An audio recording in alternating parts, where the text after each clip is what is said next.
दिन गुजरते हैं, फिर हफ्ते गुजरते हैं,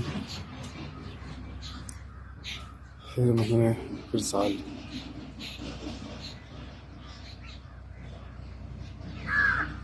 मेरी जिंदगी के सिर्फ समय गुजर रहा है,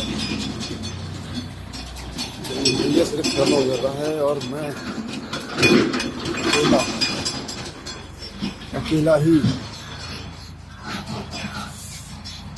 अब रह जाऊँ जिंदगी में। अपनी जिंदगी में बिल्कुल अकेला रह जाऊँगा। मेरे साथ कोई नहीं, कोई।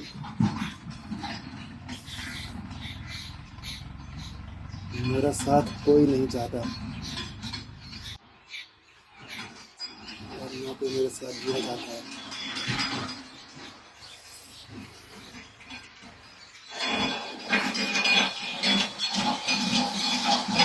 मेरी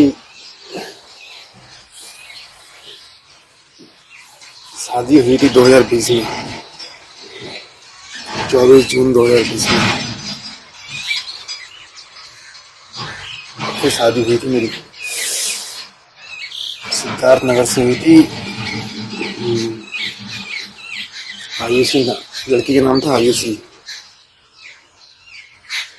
और उसके पापा का नाम था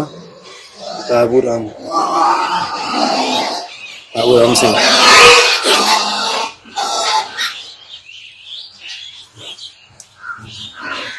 मुझे लगा मेरी जिंदगी सही हो जाएगी। अब मैं अपने जिंदगी को सही करने के लिए काम में लग गया। बीवी को जैसे परिवार की तरह हमने रखना चाहा, लेकिन वो उसका कहीं नहीं हो सकता था। कमलनाथ से एक जिंदगी और वहीं तो मिलता है। मेरे में सरसन पॉइंट पर उसकी दुकान है मोबाइल की। शादी से पहले ये वहीं पे काम करती थी आयुषी, कमलनाथ के यहाँ। और अक्सर अपने घर रह उसकी माँ हमेशा कहती थी मेरी लड़की 15 दिन मेरे घर रहेगी, 15 दिन तुम्हारे घर रहेगी।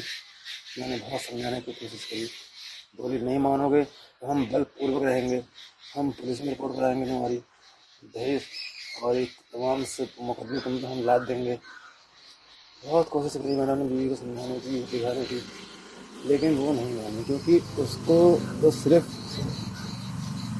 कमलनाथ का ही साथ चाहिए था। और आखिरकार वही हुआ कि जब मुझसे वो अलग हो गई, जब वो मुझसे गई यहाँ से, पूरा कर करा के मुकदमा करा उसने मेरे ऊपर। कमल नाड़ा के साथ मिलकर उसने मेरे ऊपर मुकदमा करा, कमल नाड़ा के साथ मिलकर।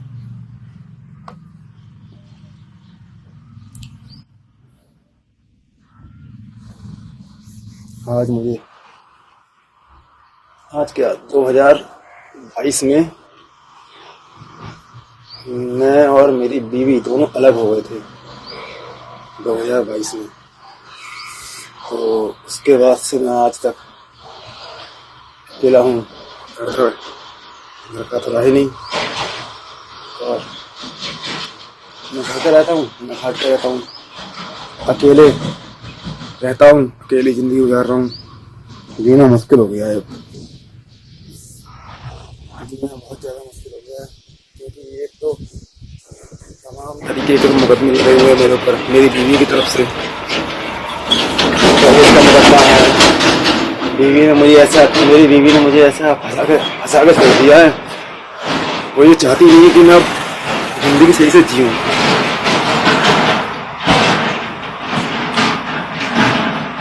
कमलनाड़ा से उसने मुझे पिटवाया भी था, और कमलनाड़ा मुझे बार बार कई बार धमकी भी दी थी कमलनाड़ा ने कि तू उसे पैसे दे 15-20 लाख रुपए दे, इसको फैसला कर।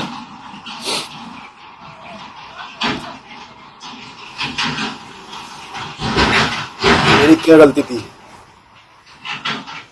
क्या मैं शादी करके खुश रहना चाहता था? ये मेरी गलती थी। लेकिन एक बात तो मैं समझ गया कि इस दुनिया में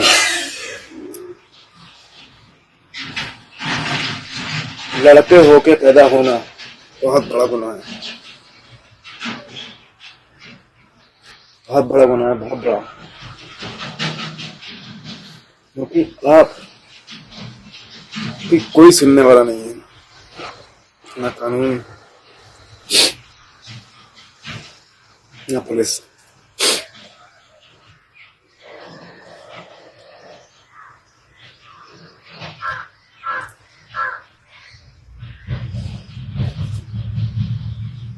जीना नहीं चाहता मैं,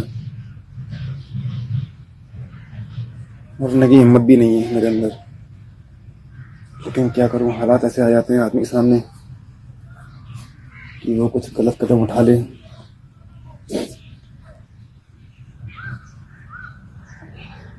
मैं अपनी मम्मी पापा से बहुत प्यार करता हूँ, बहुत ज्यादा।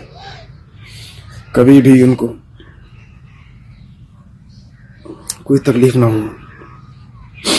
मेरी बस सरकार से यही गुजारिश है कि मेरे मम्मी पापा को और मेरे परिवार को कोई तकलीफ ना हो, कोई भी टॉर्चर ना करे किसी भी बात के लिए।